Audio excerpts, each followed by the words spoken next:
Emma Ramazan ayının içinde marid adam awwalqı bellemeli zadi Müslüman takwa düktörlere genişmeli. Az olsa olsun genişmeli, arasında düktörlere genişmeli. Baran moyuna häzir sen derdin sonra maka ağzın aç diyen adam bolmasın. Her kim olsun taraf. Bu iman, musulmançılık düşünýän adamy genişin. Men şu kurslamy, şu atçak kapsullamy ya ignelemi aradan soňramy goýanym menen müşkili barmy? Bir musulman düktör bolsa taňa dogrusyny aýdyp berer. Ya iki wagtda bir selerlik ben agdaçarda men fakat atçak kursumy ya şerbetimi aňruji bolar ýanyk bolsa şoňa koklawer diýipde aýtmaly. O da arasda musulman imanly adam bolsa ýogyny aýdar. O bolmaýanmışda Hirin bir müşkili wa wagt su içip durmaly, wagt çörek yiyip durmaly, ya her 4-5 saatdan 8 saatdan dagy kursuna açıp durmaly. Hulasa bir müşkili ba, Kur'an-ı Kerimde we her gece tarawada okulýa. Fa'iddetun min ayyamin ukhar. Başgurun qada edama. Şojurun meriz bolup tagy. Fakir narahat öz arada tutup bilmeýänligine. Onu da zor tutsak bolmasın. Hudaýa ýetýär tutmasın ol adam diye. Näme hakikaten fakir derdiňe teginne de. Derdi artjak bolsa ya helak boljak bolsa tutmaly däl. Ham başga bir gün qada edamaly. Ve tini ve zeytun da ayet ba. Emma bilyan suresi. İllellezine amanu ve amilus salihati idi felahum ecrun gayru memnun. Hud Allah'ın kelamı. Merid olup ya qarry olup tutup bilmese hakikat arada tutanın sevabı baş ola adamdıra. Ve tini ve zeytun neva. Thumma radadnahu asfala safilin. İllellezine amanu ve amilus salihat felahum ecrun gayru memnun. Allah zul celalin kelamı.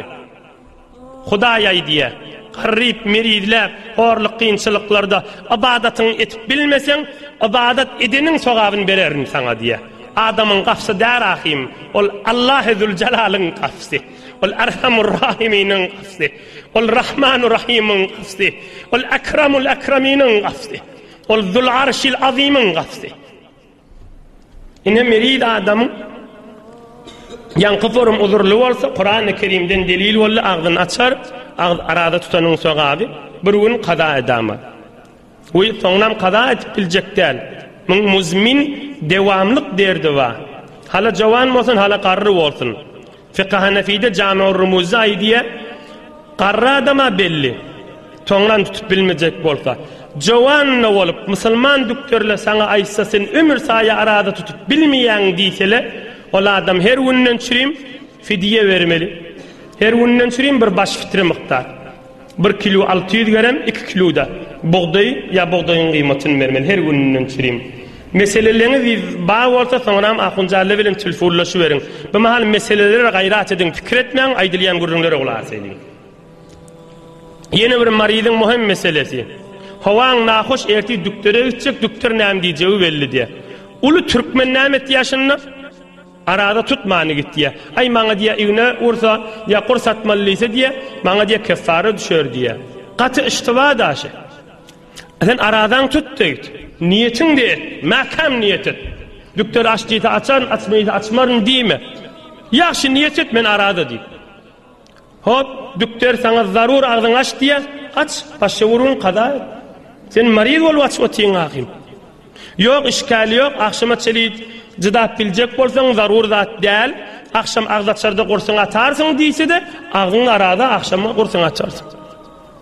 Yine tutmany gitdi adaşyňa. Ay men kefara düşämasyn, ýerde kefara bolmaly. Sen bir salym adam, niyetine diýen arada tutjak. Hop merid bolýan, açmaly bolýan, açýan da Hudaý Kur'anyna ijade berýär ahim. Yine tekrar edeyin açık bolsun. Canın sağ erti düktöre gitjek. Ay näme diýjegi belli diýip açmaýlyň ağzymyzy. Aradan tutdy, selalin iyi yerine ýetir. Erti bar, düktor sana açmaly diýdi, düktorjan gün ýaşary boljak bolsa men durjak diýdi. Yo bolarlyk dälise ağzyny aç bir jogun qada et. Ya meselen sana birji däne serum ya birji däne ampul wurjakmyşdyk. Eger serum ampulun wursa öýüňe gelipdi ay ağzym açyly diýip çaýy içme. Fakat bir gün qada et. Tekrar edeyin. Serum ya ampul wuruldy diýip kan adam gelip çaýy içýärdi. Näme ağzım açıldı diýip. Fakat serum ampullon çürüm, ağzım açıldı diýip öýe gelip çay su içmesin, ağzını açmasın. Akşama çeli saklansın, sonra bir günne qada alsın. Türkmen Sahran bitiyin ulamalarının ulu qana hunjallygyny hemmet şuna diýär.